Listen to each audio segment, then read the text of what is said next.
Today, billions of people recognize the name McDonald's. The golden arches can be found in cities, airports, highways, and shopping malls across the world. But have you ever stopped to ask a simple question? Who was McDonald? Was it a businessman? A mascot? A marketing invention? Or was McDonald a real person? Most people know the name Ray Kroc, the man often credited with building the McDonald's empire. But long before McDonald's became one of the most successful companies in history, two brothers in California created the foundation that made it all possible. Their names were Richard and Maurice McDonald. And despite giving their name to one of the most famous brands on earth, most people have never heard of them. This is the story of the forgotten founders of McDonald's. To understand McDonald's, we have to go back to California in the 1940s. Richard and Maurice McDonald were brothers from New Hampshire who moved west looking for opportunity. California was changing rapidly. Cars were becoming more common. Road travel was increasing. And drive-in restaurants were becoming popular. The brothers saw an opportunity and opened McDonald's BBQ in San Bernardino, California in 1940. At first, it looked like many other drive-in restaurants. Customers parked their cars. Car hops delivered food. The menu was large, and business was good. But after years of running the restaurant, the brothers noticed something interesting. Most customers weren't ordering from the entire menu. Again and again, people came for the same few items. And that observation would eventually change everything. The brothers began studying their sales more carefully. What were customers actually buying? The answer was surprisingly simple. Hamburgers, French fries, soft drinks. Those items dominated sales. So the brothers asked themselves a question. If customers only wanted a few products, why were they operating such a complicated restaurant? In 1948, they made a bold decision. They shut the restaurant down. Not because it was failing, because they wanted to rebuild it. When it reopened, almost everything had changed. The menu was dramatically smaller. The kitchen had been redesigned. Every worker had a specific task. Every movement had a purpose. Food could be prepared faster and more consistently than before. The brothers called it the Speedee Service System. Today, it sounds normal. Back then, it was revolutionary. Many of the ideas that later became standard across the fast food industry could already be seen inside that small restaurant in California. And that's something many people misunderstand. The real innovation wasn't the burger. It was the system. Today, people instantly recognize the golden arches. But here's something most people don't know. The golden arches were not originally created as a logo.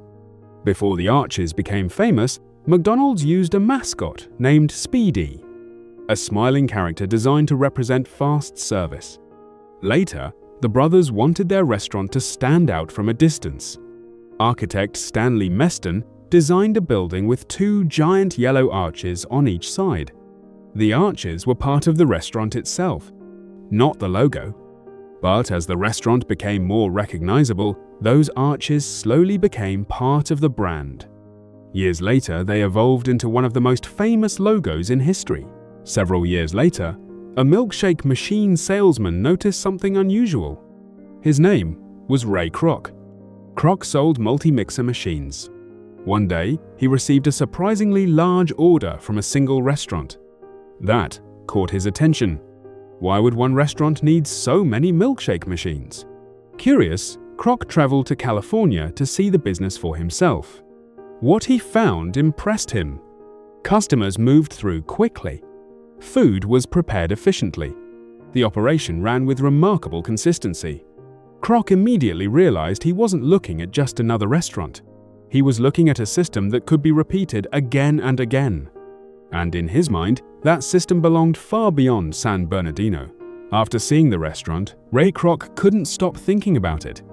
He believed the McDonald brothers had created something far more valuable than a successful local restaurant. So instead of returning to his normal job, Kroc approached the brothers with an offer. He wanted to work with them. The brothers agreed. And for the first time, The future of McDonald's would involve more than just the two men who had created it. A new chapter was beginning. At this point, all three men believed in the business, but they didn't share the same vision for its future. The brothers focused on running an excellent restaurant. Ray Kroc focused on expansion. The brothers preferred careful growth. Kroc imagined restaurants across the country, then across the world. Neither side was necessarily wrong. They simply saw different futures.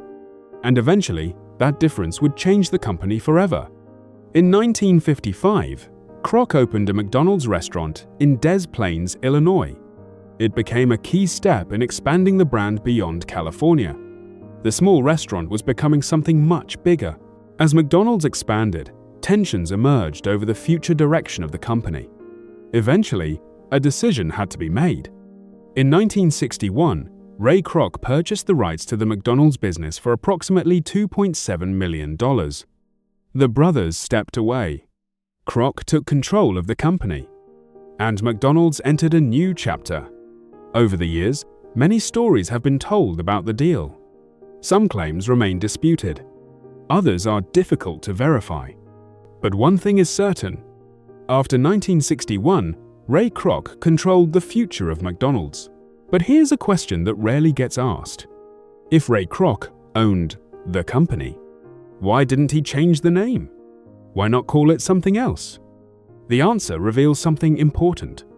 Kroc wasn't simply buying restaurants. He was buying a brand. The McDonald's name already carried value. Customers recognized it. Franchisees trusted it. The arches were becoming recognizable. Changing the name would have meant throwing away one of the company's most valuable assets. So even after the founders left, their name remained.